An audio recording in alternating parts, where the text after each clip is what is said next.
of the day you will realize ukuthi le mali oyifunayo masonayo izokuxaka mntana nazo lezi kuyenza umuntu afake izive emzimbeni ngenhloso enhle mhlawumbe ufuna uprofeta mhlawumbe ufuna ukuvula ibhizinisi ukuvula inhlanhla mhlawumbe ufuna ukwenzani kodwa uthola ukuthi because sakheke kabi noma because of the nature yomoya ahamba nawo bese kunemithi othola ukuthi angeke imile kamhlaba yalingana kodwa iyamile emabhaceni ngokukhuluma ngomzongwana umzongwana uthole okhuluma uyabo okusho ukuthi ulesive sakho sihlukana kabili khona isive semakhubalo wodwa bese kuba khona isive esifaka phakathi tilwane Imibono neziphakamiso akuzona ezi-TRC TV okanye ke iThemba podcast. Kodwa ke ezesimenywa esimenyiwe kwi-TRC TV. Banya. Ave kumnandi ukwazi ukuthi sesikhona la ku-TRC TV bakithi kwiThemba podcast sigijima kanjalo bakithi siyazi ukuthi sebonakele uma zinjena ke izinto zisho ukuthi sesifikile sesigalelekile kusinikeza ke ithemba namhlanje masinome lapho endabuko nakuyona Nkuzimalanga ngempela ethe iyasivakashela sinokuba nayo sigijima sigagase nayo sigijima kufasileni sithi mfoka mavuso wena kagalaza awuvutha ngombazela saxhabhazenyene sinambadi samshisa utamsanga kulabo abakwavibokalo kingile ukudla iqela awusobuye ukudla umfuna awu mpahla zomntanami zemuka namanzi uyabagadla bagedleza awudina nakuhloma uthanda ihlathi njenge imbabala mswane kankonka konkene ekhaya awusuka uvuze ezinye lapho ngoba phela sisuke sikhuluma sehaya amaphosa kwaZulu baba sibuka uhlanga lomhlaba kodwa siyathokoza kakhulu soto ukuthi siphinde sihlangane siyathemba ukuthi ke namhlanje noma siku-TRC kukhona esizothi sikhulume umbukeli aqoshe akudobe kumphilise ukwazi ukuthi kumnikeze impilo kumnikeze i-guidelines kakhulukazi kwinto zokwelapha akunakeli ukuthi uqhola kithi kodwa ngithe uma ngibheka ama-comments from our previous episode alright bathi umfoka mavuso bakithi kuyabonakala ukuthi isikole into ekhona lapha and uma sithatha lesi sikole sihlanganisa nenjulu esengqondweni kuphuma ibhomo no sasibaleka kakhulu sotobe lezi zinto asizange sifike eminyangeni ngoba we are running out of options yes I usually say this thing you have to be called for it you must not go into it ngokuthi unolwazi uthile noma ekhaya kini ugaywa thina sikule ekhaya lithi kungagaywa amakhehla agaya sasingekho azange sibe naleyo privilege ukuthi sihlale nawo siwabone but ngoyenxa yokuxhumana nawo ngomoya nangomaphupho ayavela kithi asinike lo msebenzi. It's a very important question because baningi abantu abathi bebefika bathi soto uthi nginesipiwo mina ngazi ekhaya nginesipiwo ngazi umuntu mina ekhaya wayegaya noma umuntu wayethandaza even nogogo wayengakwenzi lokho manje usho kanjani uthi nginesipiwo but the question will always be ukuthi masikhuluma ngobudlozi it takes time there's a transition emeli bekhona ukuthi umuntu mayedlule emhlabeni ekwazi ukuphinde abuye njengami angeke ngibuye emntwaneni wami ngibuye mhlambe futhi kumzukulu ngiyobuya on the fourth or the third generation so it makes perfect sense uma sikhuluma ngokhokho sikhuluma ngabantu kuwe ongabazi wena kodwa sithi bakhona kuwe futhi abakwazi ukuziveza kuwe nesimo samaphupho sika nje lijikayo lapho ukuthi abantu abangagegeke emakhaya lapho ukuthi uma ukuthi unesiphiwo kodwa ungakhona ukustracer from noma ukwazi umuntu othile you must be suspicious you must have questions uma kuzohamba umkhulu wakho ubumazi akukhulisile bese kuthiwa wena ungena umkhulu wakho There's a question mark. Question mark. Ezophendulo ubani. Ofuneka uyiphendule. Asifuni, Yeah. we were just talking nensizwa before singene studio. Yes. Ukuthi we have a lot of people namadlozi abangenwe amadlozi abangaw-understand, that is to start with, abangawazi futhi ukuthi as much as I have a gift, ibuyaphi le gift. Noma ungaya enkolweni, Paul says to Timothy, the same level of faith that I see in you, Timothy, I saw in your grandmother Louis and in your mother Eunice. Yeah. So he was talking about a generational blessing. He was talking about something that is being passed down from one generation to the next. So there's nothing new under the sun. Solomon says that in the book of Ecclesiastes.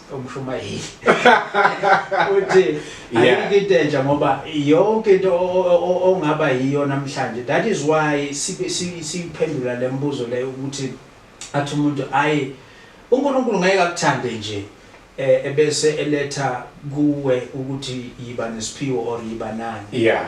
Leyo nto leyo when you are born in that family to answer a certain question and to solve a problem ethile lapho. So there's a reason why you came kosotobe.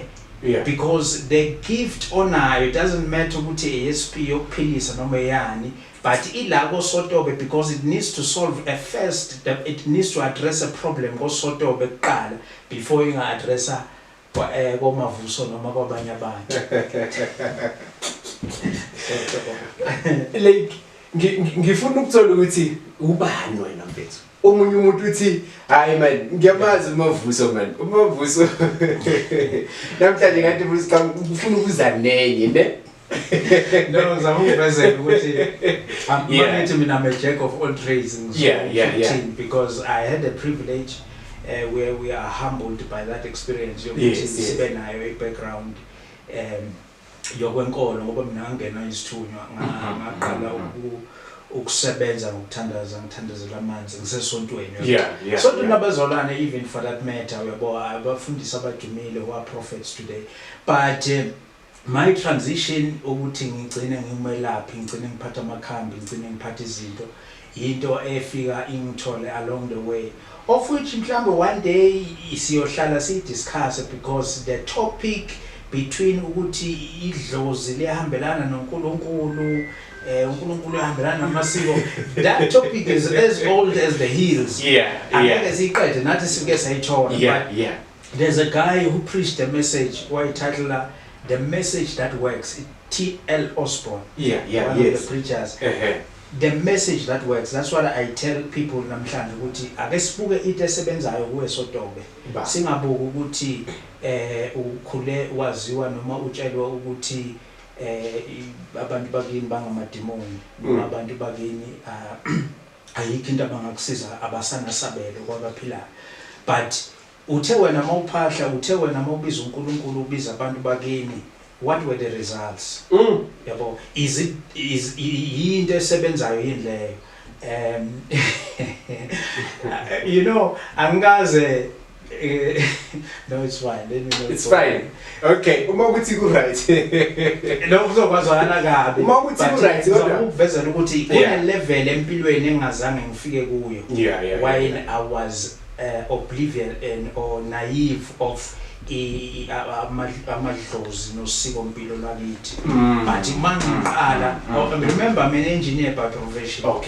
So ekusho ukuthi lokho bengisebenza nge-right. Bengiyekho into engayidingi ngayisweli kangaka.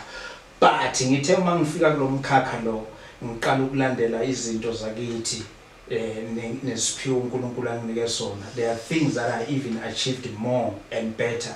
I took even greater strides towards my success. But ngizama ukuvezela ukuthi that's why I'm talking about a message that works. Ukuthi sometimes ake sibuke ukuthi yiphi into esebenzayo rather than the arguments. Because the arguments, everyone can say anything.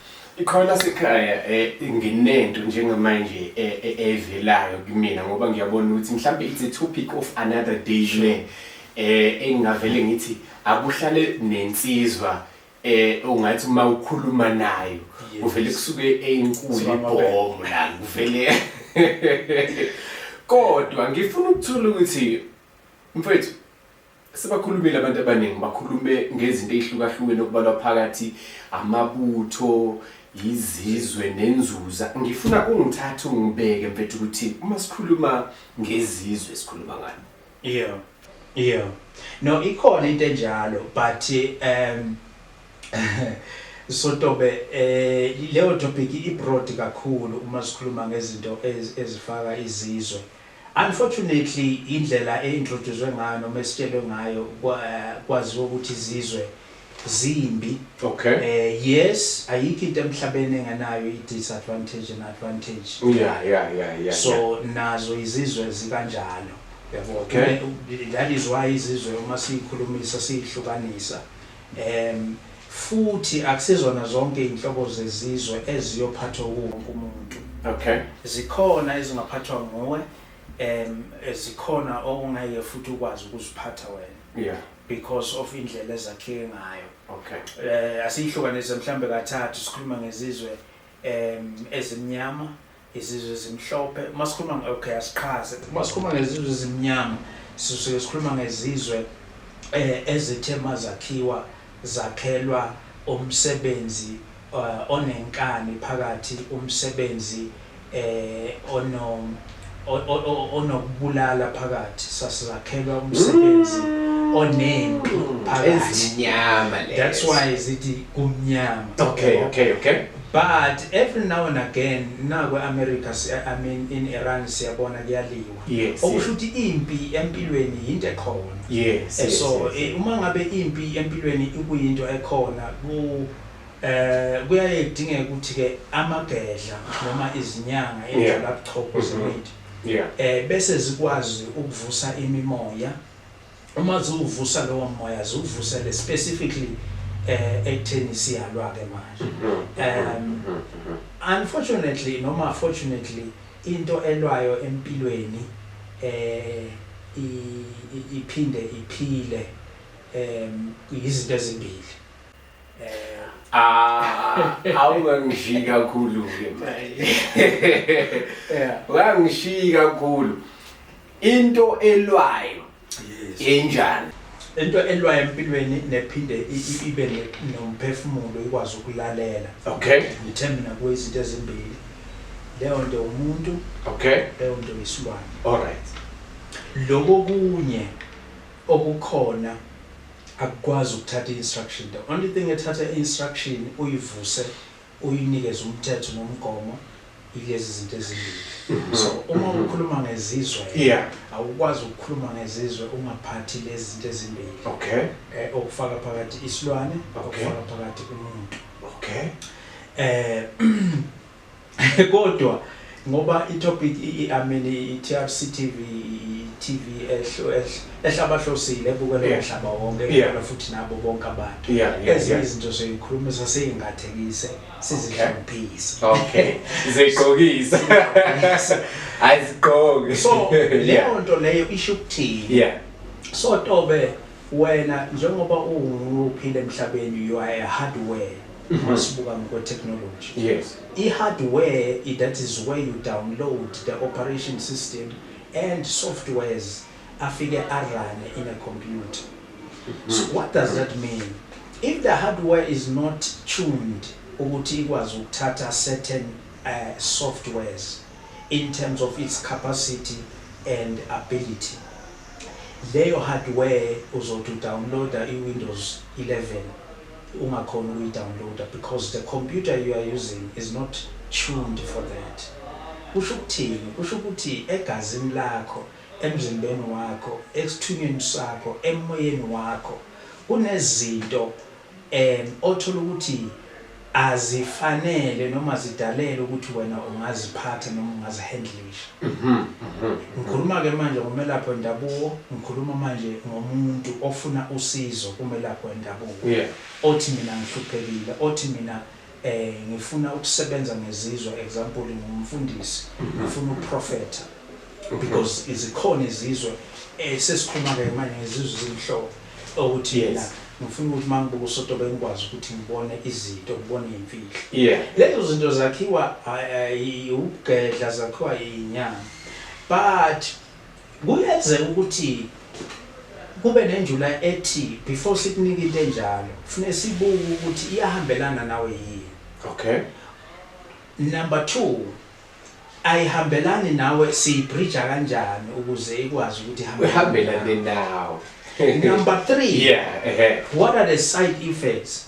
Yiziphi ezinye zezinto ekufuneke manje uzithatha? Awukwazi ukugibela isithuthuthu sotobe nje ukugcoke kanje. Uma uzogibela isithuthuthu there is a garment, kuneimpahla zakhona ofuneka uyigcoke. All right. Yeah. So that you will better manage lesithuthuthu. Okay. So sesivela ngicela ukuvala kancane. Ngizokushi. Sure. Umkhuluma ngabifundisi. Ubusukhuluma ngezizwe ihlukahlukene ubale izizwe ezimnyama wathi zokulwa lezi efola kubefundisi nabantu abahlulayo ezikanjani izizwe ezimhlophe lezo izizwe ezifaka phakathi amajaji amakhamandela sive ngeSwati kodwa ukwakheka nokuvuseka kwalezi zinto akufani. Okay. Ngoba uma sikhuluma ngesive you must mind the word sikhuluma ngemimoya ekufuneke ikwazi ukuthi ibambe isive asivuswa akuthiwa isive ngoba kukhulunywa ngokuthi kufakwa amathamba athile kuphela. Zikhona isive samakhubalo semithi yodwa okusho ukuthi ubambe imithi yasentshonalanga yakwamabhaca wabamba imithi yaseNatal wabamba imithi komhlabelingana. Yes, uyabona kusho ukuthi uhlanganise izive. Okay. Kunemithi othola ukuthi angeke imile kamhlabelingana kodwa iyamile emabhaceni. Ngokukhuluma ngomzongwana. Umzongwana uthole okhuluma uyabo okusho ukuthi ulesive sakho sihlukana kabili khona isive semakhubalo wodwa. Bese kukhona isive esifaka phakathi tilwane. Okay. Ezilwane ezifakwa lapho ehamba ngenyawo ezimbili. Ekufineke manje bese kuhlukaniseka ukuthi lesi sive it's a programming, it's a system. It's like your Photoshop. Okay. It's like your Adobe Reader. It's like a software. Yes. Isho ukuthini lento le? Isho ukuthi lento ngoba ngiyivusa kufuneke ngiyazi ukuthi mangikhuluma ngePhotoshop I'm making posters, I'm making videos, I'm editing that. But mangikhuluma ngesive esifuna ukuhlola lesi sive ngisivusela and I'm programming it ukuthi sikwazi ukuthi masibuka usotobe uma siphakama kulomuntu sikwazi ukuxoxa indaba sikwazi ukubona into ukuthi udleni izolo sikwazi ukubona ukuthi uphila nhloboni yiziphi inkinga zemembethe. Izizwe uma ifika kumuntu mhlambe ake sikhulume ngomuntu ngizokhuluma ngabantu ababili namhlanje ngizongixolela mhlawumbe umuntu ongumthandazi noma oyisangoma noma ongumfundisi ziza engqondweni zimtshena izinto ukuthi okay abantu like mhlambe since bekhona la esontweni like sikhuluma ngomuntu oprofeta abantu la mfethu uthi yabona wena mfethu nenkinga e1 2 3 ifike engqondweni lento eyibona as i-vision noma izwakala endlebeni. It's actually all of that ngoba ukuprofeta noma ukulalela umoya wena sotobe as mind you asimbuyiso umbukele emakhaya. Okay. Ukhona ukuprofeta nokubona nokulalela umoya okunatural. Yes. Azalwe nawo. Yes. Leyo nto leyo ayenzeki side elilodwa. Ubona. Mangithi ayenzeki ngeside elilodwa ngizama ukuthini. Ngizama ukuthi at the end of the day lento kufuneka ilethe i-message. Okay. At the end of the day funa siye Cape Town. Ukuthi sihamba nge-aeroplane, sihamba ngendiza, sihamba ngenyawo, sihamba ngebhayisikili, sihamba ngemoto, sihamba ngebhasi, it doesn't matter. That's funny message. But it's from Cape Town. Yeah. So this means it can be a vision, it can be hearing, it can be a feeling. It can be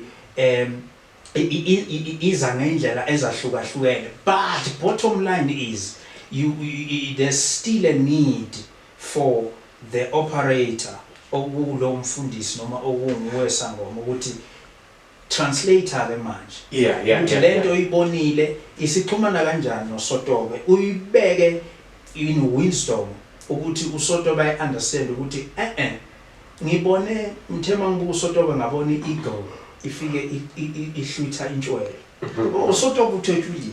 Oh, okay. Okay. So you need wisdom, you need interpretation kulozo zinto. Kuyenzeka abantu befake begcaba izive. That's why uma unikeza umuntu isive, it is not recommended ukuthi unikeze umuntu onganawo umoya at all, especially this son is a prophet, because this person still lacks the skills and the training zokulalela umoya ukuthi umoya ukhuluma kanjani kuye. Yes, so you'll have a problem, because that is why there's also what we call a war cry. What is a war cry? Uyabona iSpringbok uma sizongidlala neEngland bangena laphayana yes ufuna lolu fuqu lingavuleka lingabangwa ile coke ngoba ubabona abanye bangahlukana fuqu lingabangwa utshwala leli fuqu lingabangwa isikhalanga mawuloku dry lapha usezayona because lento ibekiwe ukuthi ke manje ndoda, this is how we activate you. This is why sikusebenza kanje. However, it must be said ukuthi kunawo amanye ama side effects abakhona, because uzojwayela ukuphuza le coke noma uzojwayela ukuphuza lotshwala ugcine lo mzimba wakho wena and your system engasakhona ukoperate ngaphandle kokuthi uphuze lotshwala. But ukhona indlela, that is why lento ifuna injulabuchopha akusinto iphaphelayo noma kanjani. Uyabo ngoba uma uzohamba uthi uyayenza noma ngayiphi indlela ingasuke lento ibese iba yisici kuwe nokuyihlanganisa kwakho. Remember ngithe mina ukufaka ilwane lapha ya, take for example esithatha inja amaphoyisa ngoba uyahogela umkhombe, yabona asithathe ujakalazi ngoba uyahogela umkhombe bese uyawufakwa lapha. But inja mase ijulukile yenze njani? Uma ukhulela emakhaya uyazi ukuthi uma ubuya lothi singela nezinja mase izomjuluko ziyanuka. Yes. So mangabe kwenzekile lapho wafaka wena ikhakhayi lwenja la kulento, lo muntu osomgcabe ngalento umese prophet sekuvuka lento iza ngamandla le izwa ngomoya inqe ngoba lithanda ukuthi izinto ezibolile inqe futhi alihlali ndawonye. Yabo uma ngabe wena soyithathile lento wayifaka lapha usowumuntu lana osohamba manje use KZN, manje use Cape Town, manje use Namibia, manje ukuphi lo muntu awumbulalela umuzi uyigobisa kanjani lento ukuthi njoba ngifake lesilwane esine behavior enje ukuze lento ikwazi ukuvuka ingamvukeli kabi lo muntu ufaka inkwazi lapha, inkwazi idla inzalo. Funa uyabona sikhuluma ngokujula ke manje ukuthi kahle nomfana ujulile wena. Sikhuluma ngephathi uma uzothi uphakamisa isive sakho ufaka ikhanda lenhlwathi. Leli khanda inhlwathi mase ishayile isilwane ayisidedeli. Mase isibambile.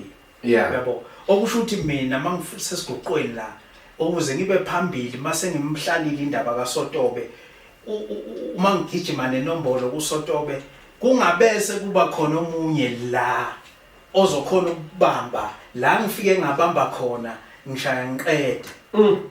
So ngifaka ini leli khanda, but ukusina kwamagosa akufani. So but what we are saying is that abantu ababe careful ngalezi zinto, ungayi kumuntu even nabo abantu abasikelwayo lezi zinto, because you need to understand and be able to tame eminye imoya ukuthi lento leyo ukuze ikwazi ukuphila kufanele ngiyitheme kanjani, kufanele ngiyenze kanjani ukuze ingavuki kabi kulomuntu, yabo. So izizwe zakhiwa injulabuchopho ezothi uma izakha izizwe iqala ibheke ukuthi ubuhle nobubi bese yayicombine leyo, bese kuzothi mina mvuka amavuso ngithi awungithatha ungibeke mfethu ebuhleni bezizwe. Yes, ubuhle bezizwe number 1 yiko phela ukuthi kuyenzeka uzohlola kimi ungithola ngiqabene nonkosikazi umoya wami uphasi isithunywa sami siphasi safuneke ngikhuleke kanti manginala madoda ohusha impempe lapha okay amadoda wabheka ukuthi namhlanje uvuke kanjani so on duty yeah on duty yes uyabo yeah however like I said I wouldn't recommend ukuthi ujahele especially zokuhlola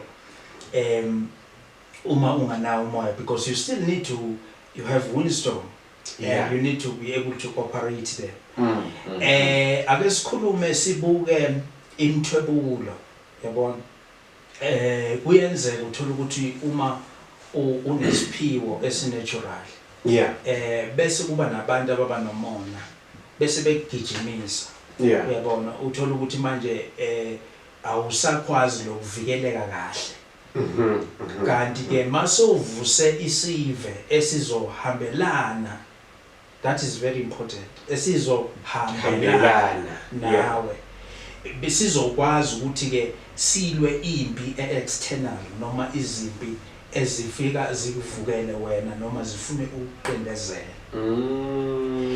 but there's many effects ake sibuke ekubetheleni okay uyabona sila ekhaya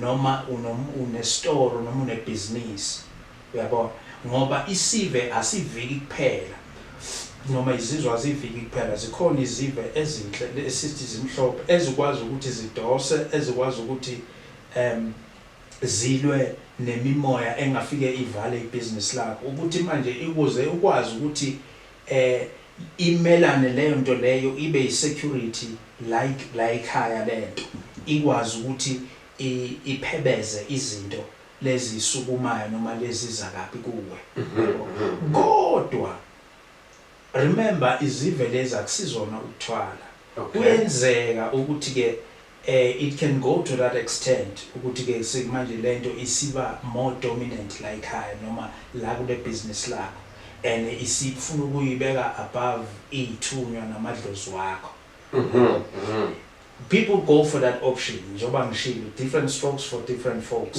omunye umuntu uzoyibona leyo nto right omunye kodwa I wouldn't recommend mina ukuthi into leyo ngoba at the end of the day sikhuluma ngezilwane la sikhuluma ngento evusiwe sikhuluma ngento enganama feelings uma sengabe usephutheni kuyenzeka njoba silapha ube sephutheni idlozi lakho likwazi ukuxolela noma likubonise into kodwa lezi zinto ezivuswayo wrong and it's punishable ufuseke ukuthi ibe sisebenza kahle for the last 5 years once waphuma eqeleni washona le ikhanda liyasuka noma kuyalinyalwa manje la ekhaya because ukhuluma ngani ngento enokulwane engeke ikwazi ukucabangela wena yabo so hence at the end of the day isive noma izizwe ezinhle ilezi ezikwazi ukuthi zifike zicashe noma zifakwe ngaphasi kobudlozi noma kwesithunywa somuntu but ukuthi ngisifakile kusotobe namhlanje akusho ukuthi makuvela unhlapho kusasa la nakhona usisiyavuka cha sabaluleka ukuthi ngibuke ukuthi usotobe lento ngithema ngiyifaka ngayifakela emanzini ngasebenzisa iqhude mhlambe nesikhukhukazi ukuze lento ikwazi ukuthi mayifika la kuye ikhule ngoba iqhude nesikhukhukazi lapho sizala umoya othile uma sizomdlisa into ezithile kule qhude nalesikhukhukazi sikhuluma ngokuthi we are giving birth kulo muntu ukuthi lesive sikwazi ukukhula la kuye uma sikhula la kuye sizokwazi ukuthi sihlale kahle yebo utholeke kodwa ukuthi komunye asifuni lokho asilifuni lento le eyigazi sifuna so ngizama ukuvezela ukuthi okulapha okuhle nokubuka ezinye zezinto uma for them to be at best isilalela umoya nokuhlola asenzi by experience ukuthi hayi mina ngiyakaya mina ngiyasazi lesimo siyashaya yabo if you gonna go with that uzawufail khawula sekhaya obani abantu abahlushwa izizwe ekhathini eziningi eziba iproblem kubona mhlambe ekuphileni singabala phakathi abantu abasemphakathini nanokuthi umuntu umehlushwa izizwe ubonakala kanjani. Yes, no, kusilapho sokhuluma ngezizwe ezimnyama noma ezogama. Yes.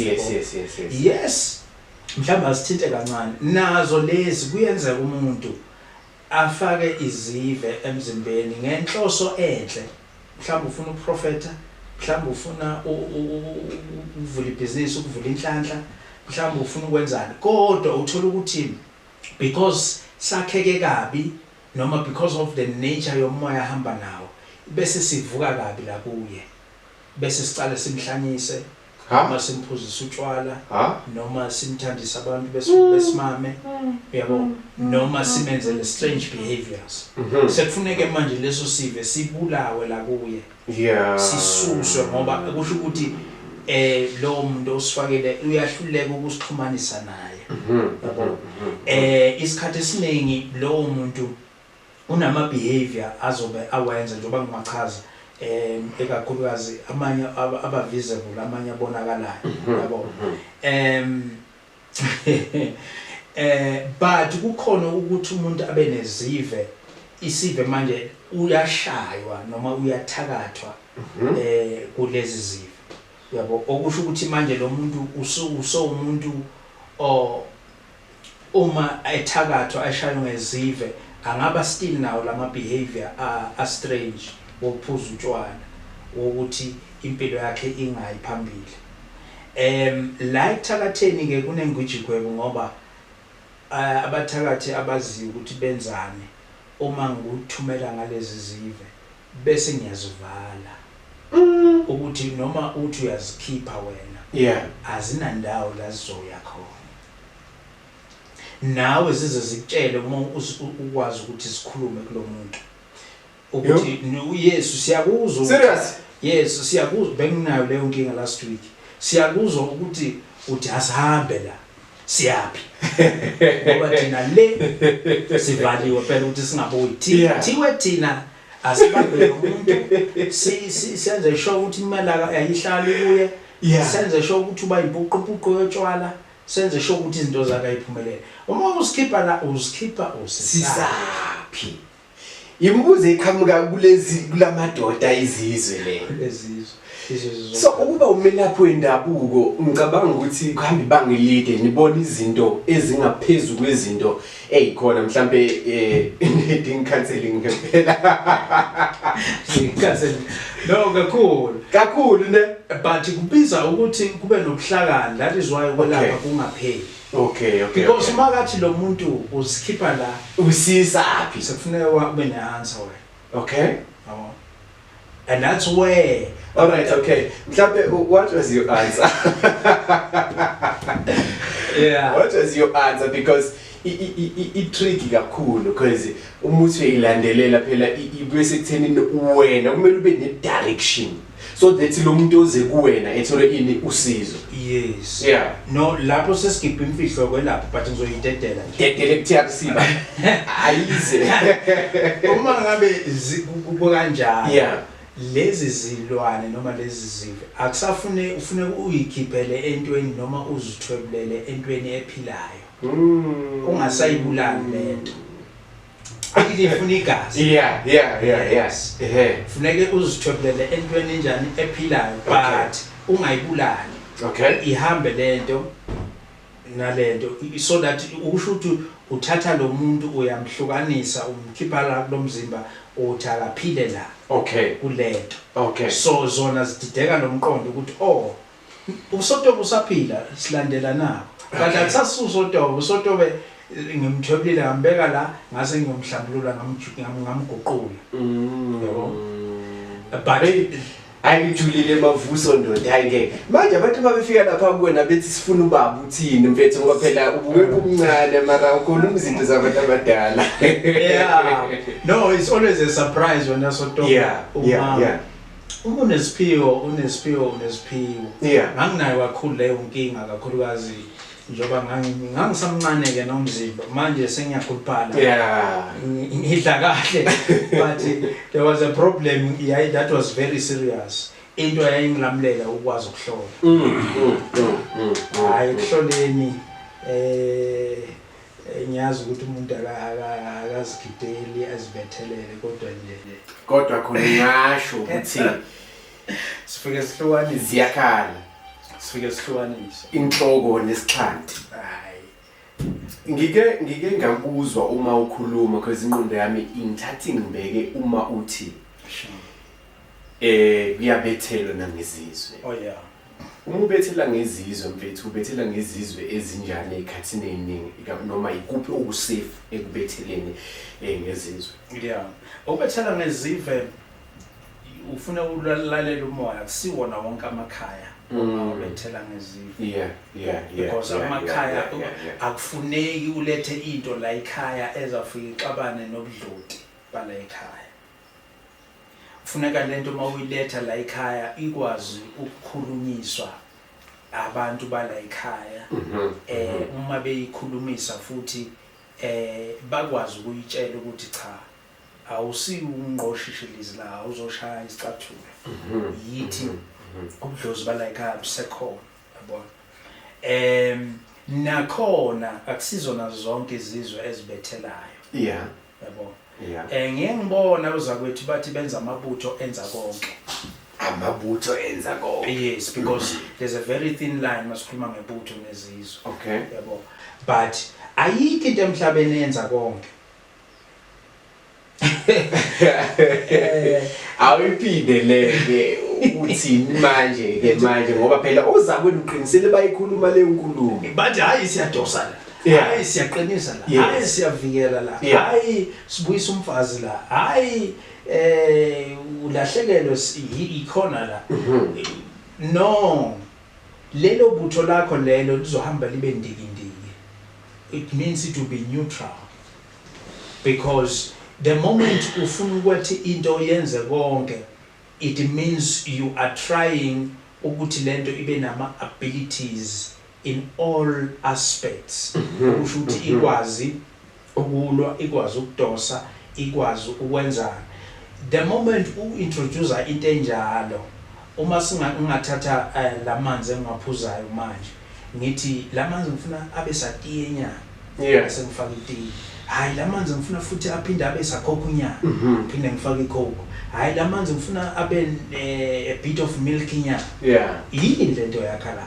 At the end of the day uzogcina unento that is drinkable and that is nice mhlawumbe emlonyeni kodwa esengazazi nayo ukuthi iyini ne engenagama ne. Yes. Uma ngabe wakha ibutho lokulwa yakha ibutho lokulwa uhlukana nezinto eziningi wakha ibutho lokudosa yakha ibutho lokudosa yabona. Uma ngabe uzokwakha ibutho elicishe lifuna ukubethi lingene kuyo yonke imithi mtshele phela lo muntu uma ngabe ngiyakuvuma ukuthi uyalakha ibutho for example kunecala kuleli butho lakho phela faka umuntu wecala oqondene naleyo nto leyo. And remember the butho nezizwe, I told you it's an operation system, meaning it's a software elalelayo ukuthi lo muntu uthini, what is the instruction. Manje nginike instruction kufuna ngibuyise le ntombi uzayibisa ngani yabo. Ibutho into oyithumayo. Imagine umuntu who is skilled to drive. Yandot ufuna ukulandela ifurniture downtown. Mangilanda furniture downtown, what do I need? I need a buggy. I can drive a buggy. That is why you ufaka umuntu wecala ngoba ukhuluma ngecala but ufaka kuphi kuthwe. Yendoda hayi manje ngifuna ukugijima masinyane ngifuna ufike eCape Town manje in 2 hours in the next 6 hours. Yini angenza ukuthi ngifike eCape Town in a short space of time? It's a bike. Yes. You are still sending the same person but uma umsenda umnika the right tools Yes, for the yes, job. yes. Oh, yeah. Awuveli umsende nje. So that is where kodwa ngiyathemba ukuthi bayangizwa uzakwethu. Angazi mina mfethu because ezinye izinto mhlambe ihambisana nokujula. Usina umagwasa kufana. Ihambisana nokujula okuthize mfethu kodwa mina ngiyakuzwa mfethu ngoba ngihlizi nawe kanje mhlawumbe omunye umuntu akakuzwa but mina ngikuzwa kahle mfethu ukuthi awukwazi mfethu ukuthi ungayuzi ngelingulube ngesimagwe mfethu. And yes, you are still hunting, but you are not well equipped. Uleyo nto leyo. Yayibona? Ofuna ukuyenza. Yeah. Uma ngabe eqhawela kithi isikhuluma ngezizwe kunini lapho umuntu eyibona ukuthi manje izizwe zingifanele noma onjani umuntu obani ubona ukuthi izizwe zimfanele. Ayi ngiyabona namhlanje ngipheka ngale lapho delelana le. Yeah. No, Sotobe. Kahle akuboni wena. Angiboni mina. All right. Sotobe njengoba ngihleli la ngiyafisa ukuthi ngabe ngine private jet. Yeah. But isimo sami asivumi.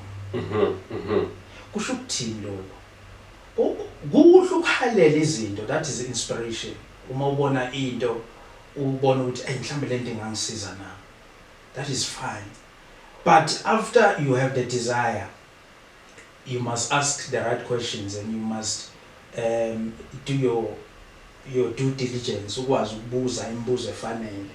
Uye kumelaphi wendabuko akubheke qhawula kithi ba ukuthi ukuthi uvela ufuna ukuphatha ibutho elinje elizokudosela ku-business lakho liyakufanela yini. Uma lingakufaneli singakwenza njani ukuthi likufanele. Yeah. Okay, kuyenzeka kwesinye isikhathi ukuthi the answer is no throughout kulo muntu. Sibathe lo muntu siyambuka lo muntu isigubhu kuyasifunakala. Noma singasenza ngayiphi indlela angeke siphile. Ngoba lo hlobo lobudlozi ayilo noma lento umoya awuphila kuya hamba nawo awuyivumi lento.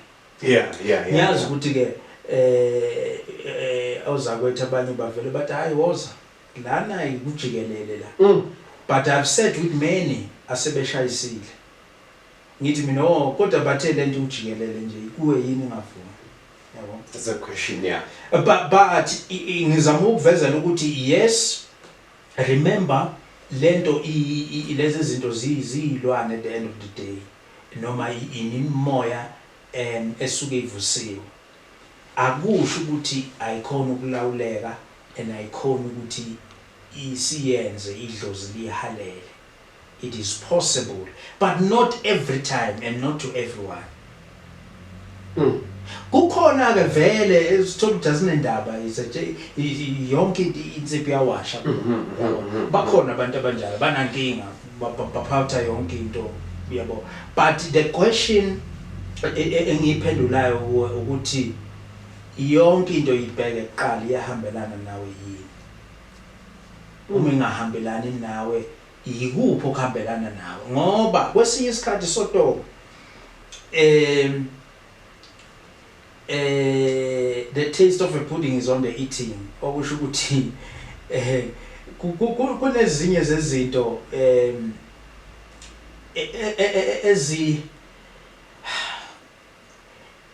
sifuna itender. Let me make you an example. Sifuna itender 10 million. Yes. Hamba ugeza ngalamanzi. Bese mina kuthiwe hayi wena hamba ugeza ngekhoko. Wena mawugeza ngamanzi akufanele uzayithola le tender. Mina mangigeza ngekhoko ngathi kudiluthekile kunemithi kunani ngizayithola le tender. What is the end goal? What matters is the end results. Sonke sifuna ukuphumelela, but akusho ukuthi wena uyozuphumelela ngetilwane. Yes. No, wena mhlawumbe uyophumelela ngenhlabathi ngomcakakho nje. Yeah. So this is what we are saying ukuthi njengoba senonke senifuna ukuthwala manje madoda kwenze njani? ngoba nifuna ke manje senifuna ukuthi yonke into ibe sesigubhini. What is the metaphor? Kwenzekani ngoba we can all achieve a level of success esiyidinga empilweni. We just need alignment. Yeah. Akusho ukuthi sonke sekufuneka siphathe noma sihambe ngaleya sonke sekufuneka sithwebula amadlozi ekhaya sesenza isithwebulo sesithwala sesobudlozi. No. You can achieve empilweni ukwazi ukuphila ngoba wonke umuntu uzalwa nani efumbethe ekube nento ayiphethe emayeze emhlabeni. And that is God's original plan. Uma sikwazi ukubuyisela lapha sizokwazi ukuthi uphile safe, uzokwazi ukuthi ube happy, uzokwazi ukuthi ube right. Ngoba noma the funny part is noma sesikunikile ithwalo sesithi lento le iyaphila kuwe siye kwenzele le 1 million.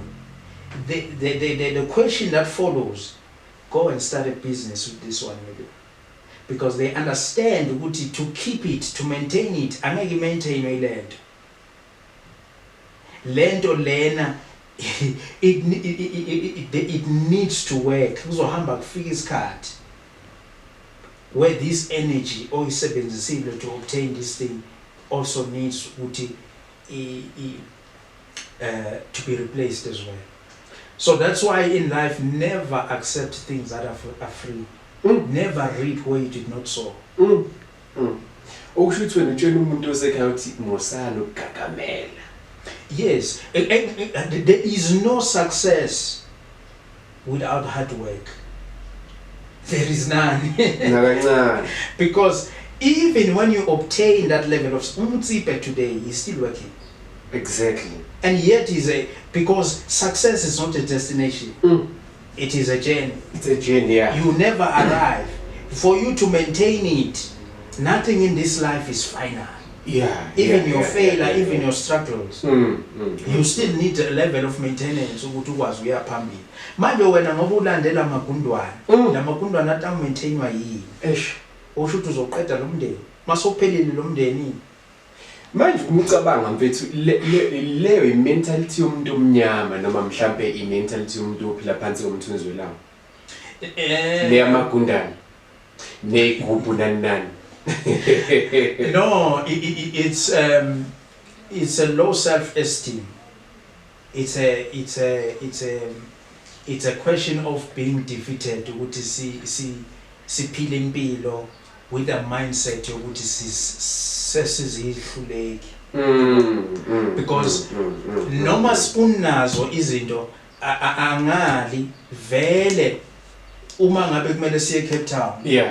When uhamba ngebicycle nawe uzofika kodwa uzofika 6 weeks. Mina mangihamba ngine chance ukuthi ngihambe nge-private jet. Ngizofika faster.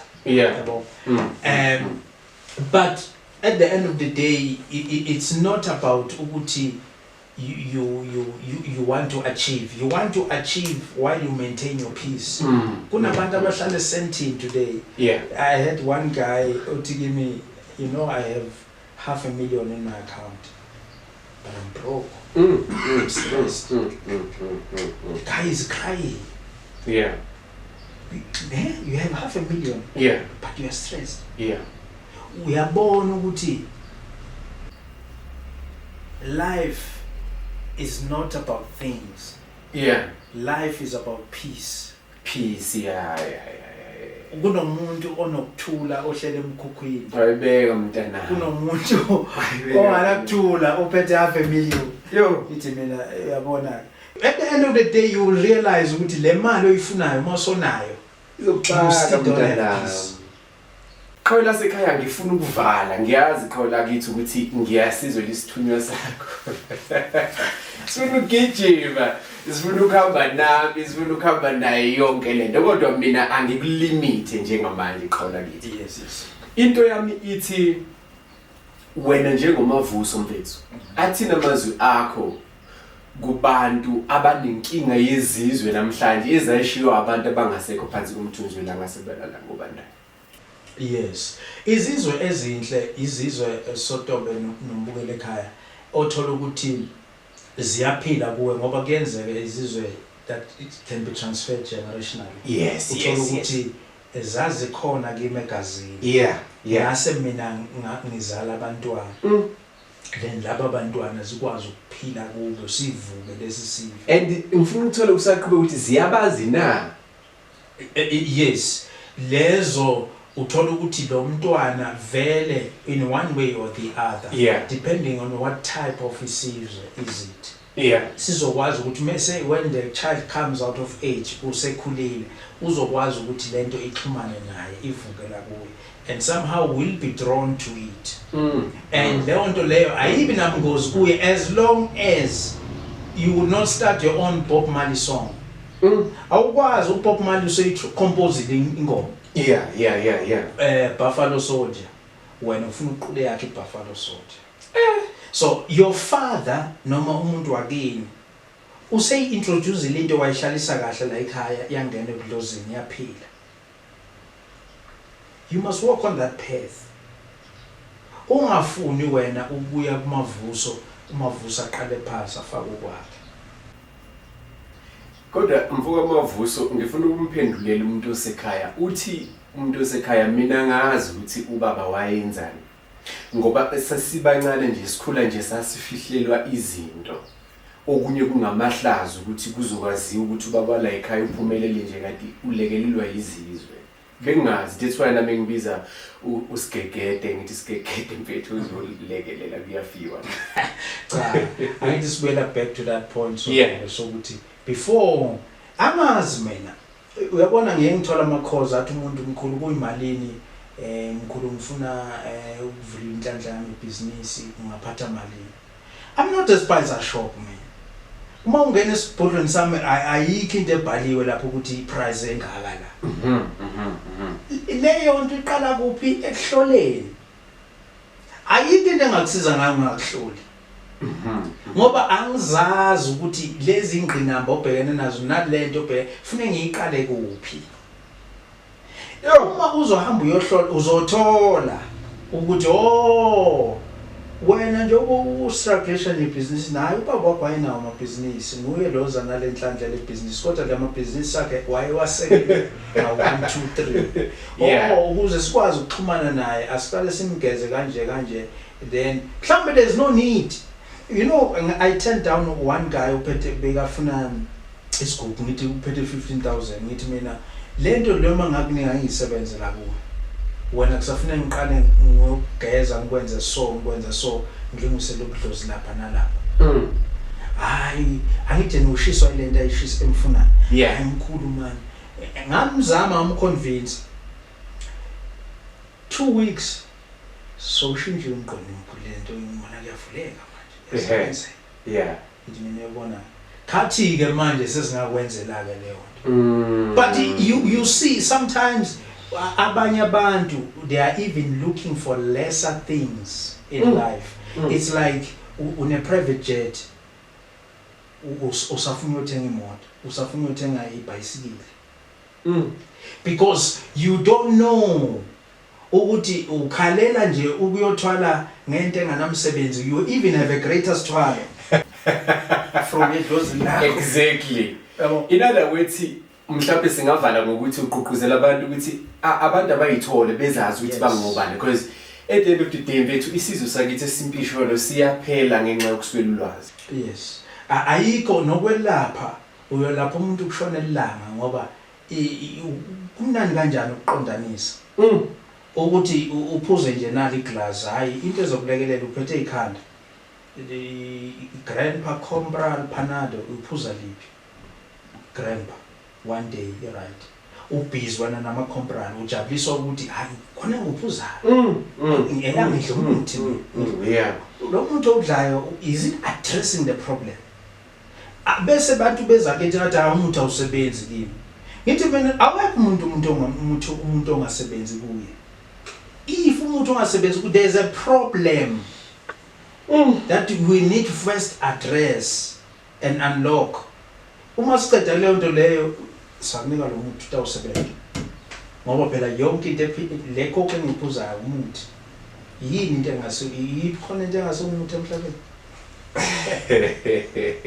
ukhona umehluko phakathi kwamajaji nezizwe noma mhlambe nje amanzi agwinyeka ngendlela efanayo. Correct. It's just another level. It's like honors and masters. It's like metric net diploma, because the other one is more advanced. But also depending, remember masikhuluma ngezizwe, we're talking about an umbrella word. Okay. Inside izizwe kukhona lezi ezimnyama, ezibomvu, ezimhlophe. But even from here, these three, we still have other branches, because nakuzo lezi zimhlophe lesikhathi kungakhuluma ngelezokuphakamisa, ukhuluma ngamajaji, ukhuluma ngamakhamandela, ukhuluma ngesive. Yabo. But ngikuhlukanisele futhi ekuqaleni ukuthi isive, it is not only when you introduce amathambo. Isive kuyenzeka kube even amakhubalo awodwa ayaba isive, because masikhuluma isive sikhuluma ngento efuneka ikwazi ukuphila ihlanganise imoya yonke. Mfethu unelisekile na? Unelisekile yini mfethu?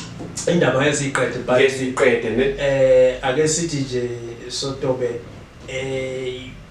abantu ababukele emakhaya bayazi bona bafunani bahlushwa yini, but nje indlela mina engithanda ukuthi ngisebenze ngayo ngiyahlola kakhulu. Izinto zakho sokwazi ukuqondanisa lapho, yabona. Okuningi sikubona phakathi kwami nesiguli. Ungafiki kimi uze ungibuza ama price uthi ufuna into enje, angazi nami. Into engitshelayo, uyazi ukuthi Sotobe kuyenzeka uthola ukuthi uzolapha umuntu nge-10,000, omunye kuthiwe mlapha emahala. Omunye kuthiwe mlapha nge-20, omunye kuthiwe mlapha nge-2,000. So this thing, remember, ulalela umoya kulabantu abasembethe abakithi asabana. So it is not always the case ukuthi ke and a year end abantu enza ukuthi baqoleke. Because umsebenzi womnyanga ufile, because inyanga yitharget ko Facebook na TikTok. So abantu umuntu mefika ne-10,000 la, noma umuntu embona into ukuthi lento ngeke ilunge kuyo, kodwa fridge ngo end uzolithatha le-10,000 ekunike noma yi. But ngibona ngathi sipolitike kakhulu kule episode. Akuzakuleli ukuthi uqhawula sekhaya. Facebook, Twitter, Instagram utholakala kanjani bethu enkundleni zokuxhumana okwala phakathi nenamba yakho? Yes. Ku TikTok sitholakala Prophet Mavuso. Ngicabanga ukuthi yengisebenzisa ku WhatsApp 076 8466 131. Siyatholakala eValley, south of Joburg. Siphinde sitholakala eMpumalanga, eRmelo. Siphinde sitholakala eCape Town and Claremont. Okuningi siyoqeda khona lapho. Ngibonga kakhulu ithuba Sotobe. It's always great discussions ukuthi sibe la. Last day sakhuluma khona kwalumela ngoba phela kwesinye isikhathi kuyephuma esandleni. Sotobe uhlala ehlekela mhlawumbe sithine sikhuluma nathi singanali. Siyacela nje ukuthi sifakele isandla emanzini bathathe kuzobaphilisa. Sithokoza kakhulu, siyathokoza. Ladies Africa enkulu, siyabonga bakithi sesifikile esiphethweni mhlawumbe emaphethelweni ke aluhlelo ke. Sibonga kakhulu ukuthi uyingcenye njengoba sazi ukuthi wena ke uyingcenye yomndeni. Sibonga kakhulu ukuthi uhlezi unathi ngaso sonke isikhathi nesupport yakho inkulu siyayibona. Siyakubonga ugiya kwakho la kuThemba Podcast, uhlezi unathi ngaso sonke isikhathi. Ukukhulu ke kunakho konke bakithi sithi ehlala nathi ushare umbono wakho, ulike, ushare ivideo. Ngifuna ukuthatha inkuma zami ngiyelapha nenkosini uMabhudu wesithathu Tembe, inkosi engadli inkumo zamuntu, edlela inyamazane nembabane ehlathini. Ngifike ngidlela amabele namagano lapho inkosi ekhaya ikwenze kahle. Danko.